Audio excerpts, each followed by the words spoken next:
সুন্দর লাগছে। আর এই দেখুন কত সুন্দর দেখতে লাগছে না মুখটা।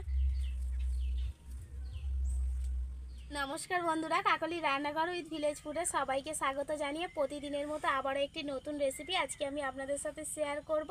আর যে রেসিপিটা আপনারা সকাল সন্ধ্যায় টিফিনে খাওয়ার জন্য বানিয়ে নিতে পারবেন। আর এই রেসিপিটা বানানো কিন্তু ভীষণই সহজ, খুব কম উপকরণের মধ্যে বানিয়ে নেওয়া যায় আর খেতেও দুর্দান্ত লাগে। আপনারা প্লিজ আজকে রেসিপিটা প্রথম থেকে শেষ পর্যন্ত দেখবেন। আশা করছি আজকে রেসিপিটা দেখতে আপনাদের খুবই ভালো লাগবে। আর যে সকল বন্ধুরা এখনও পর্যন্ত নতুন তারা যদি ইউটিউব থেকে দেখেন তাহলে চ্যানেলটিকে সাবস্ক্রাইব এবং ফেসবুক পেজ থেকে দেখলে পেজটাকে ফলো করে আমার পাশে থাকবেন। তাহলে চলুন আজকে রেসিপিটা শুরু করে ফেলি। প্রথমেই আমি ময়দাটা মেখে নেব।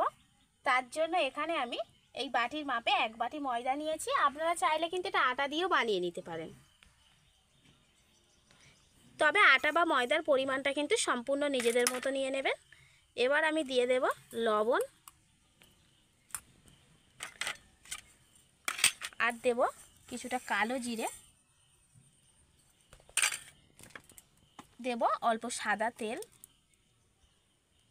1 চামচের মতো দিলাম। প্রথমে হাত দিয়ে ভালো করে মেখে নেব।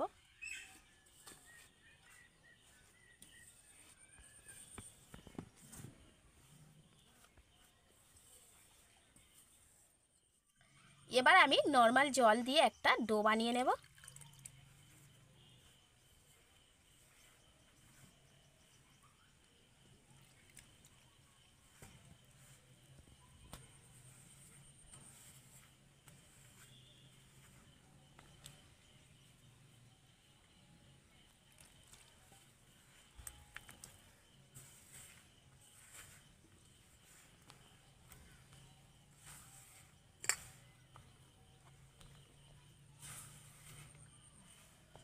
ময়দাটাকে আমি ভালো করে মেখে নিয়েছি। এবার আমি ময়দাটাকে কিছুক্ষণের জন্য চাপা দিয়ে রেখে দেব, প্রায় 5 মিনিটের মতো। এবার আমি নিয়েছি আলু, আর আলুটাকে কিন্তু আমি আগে থেকে সেদ্ধ করে রেখেছি। এবার এই সেদ্ধ করা আলুটা আমি গ্রেটারের সাহায্যে এইভাবে গ্রেট করে নেব। আপনারা চাইলে কিন্তু হাত দিয়েও মেখে নিতে পারেন, তবে সেক্ষেত্রে কিন্তু একটু আধটু ডেলা ডেলা ভাব থেকেই যায়। তবে গ্রেটারে গ্রেট করলে কি হয়, একদম মসৃণভাবে আলুটা গ্রেট হয়ে যায়।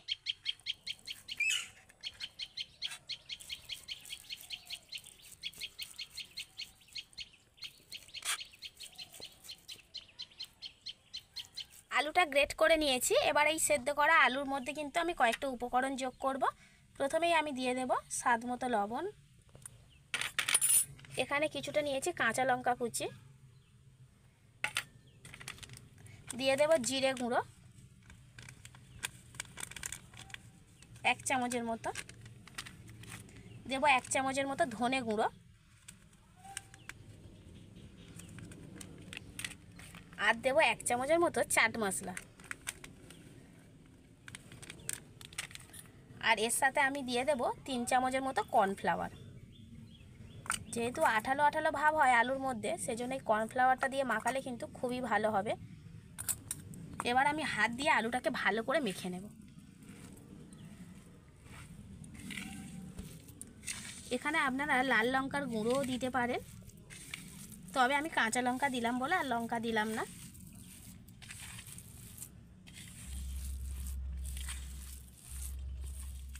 হাতের মধ্যে একটু সাদা তেল মিশিয়ে নিয়েছি।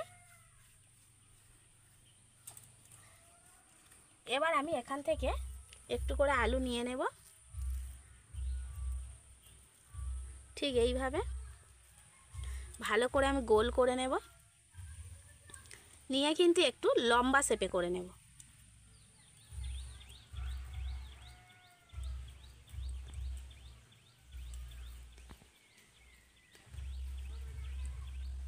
ঠিক এই রকমভাবে সবগুলো করে নেব।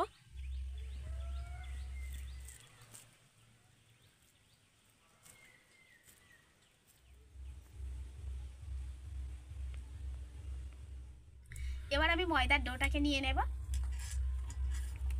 আরেকটু এইভাবে হাত দিয়ে ভালো করে মেখে নেব। এবার এই ডোটা থেকে আমি লেচি কেটে নেব।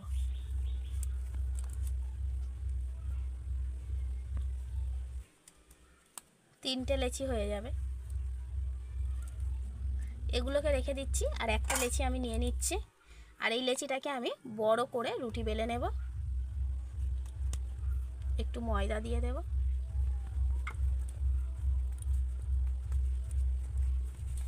আর রুটিটা কিন্তু আমি একটু লম্বা শেপে করব।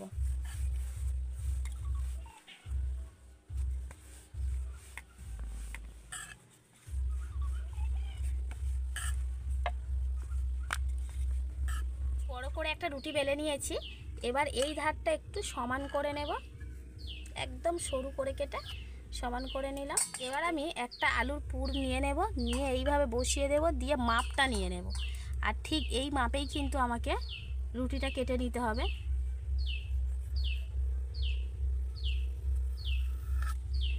একইভাবে আর একটাও কেটে নেব।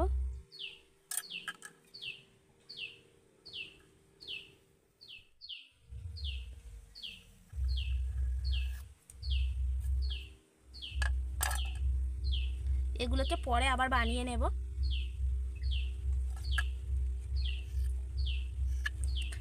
এবার দেখুন, আলুটাকে এইখানে বসিয়ে এবার এই দিক থেকে এইভাবে মুড়ে নিয়ে এবার রোলের মতো করে নেব।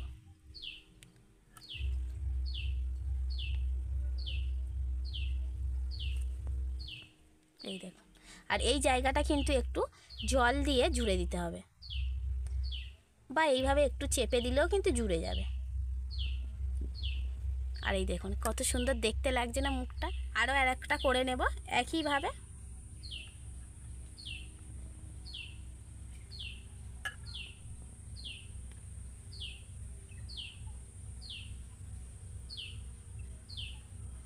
আর ঠিক এই জায়গাটাতে একটু জল লাগিয়ে নেব,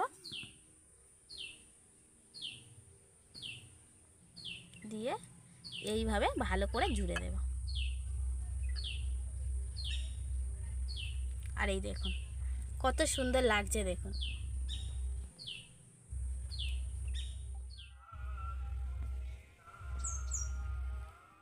এবার কড়াইতে আমি সাদা তেল দিয়ে দেব, আর তেলটাকে ভালো করে গরম করে নেব।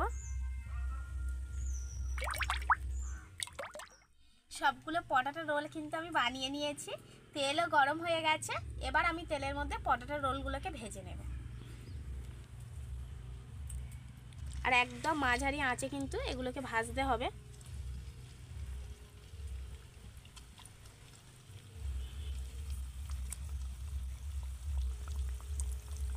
প্রথমে খুব বেশি দিলাম না, এই কটা ভেজে নেব। আর এইভাবে তেল নাচিয়ে নাচিয়ে কিন্তু ভেজে নিতে হবে ভালো করে, এপিট ওপিট করে। একে একে এবারে আমি এইগুলোকে উল্টে দেব, আর উল্টে পাল্টে কিন্তু খুব ভালো করে একদম মুচমুচে করে ভেজে নিতে হবে।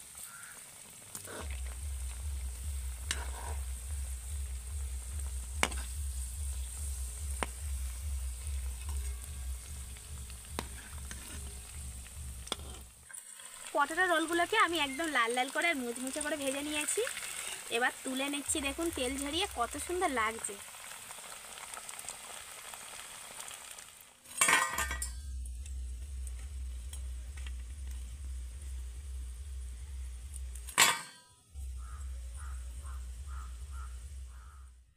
বাকিগুলোকে একইভাবে ভেজে নেব।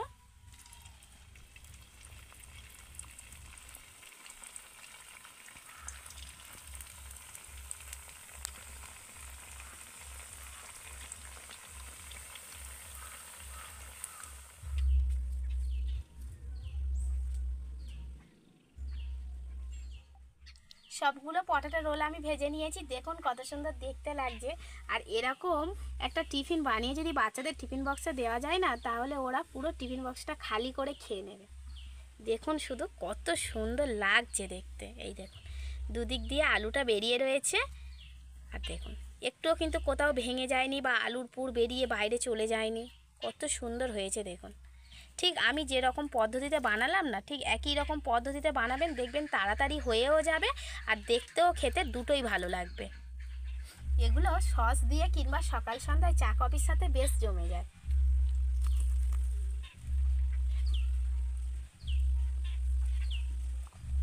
বাড়িতে অতিথি আসলে তাদেরকে বানিয়ে দিলে কিন্তু ভীষণ খুশি হবে, আর বাড়ির সবাই তো এমনি থেকেই খুশি হবে, এত সুন্দর খেতে লাগে।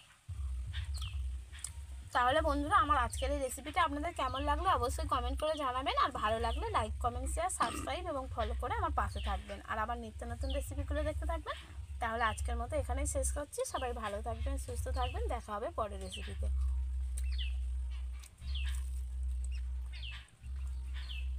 দারুণ লাগছে।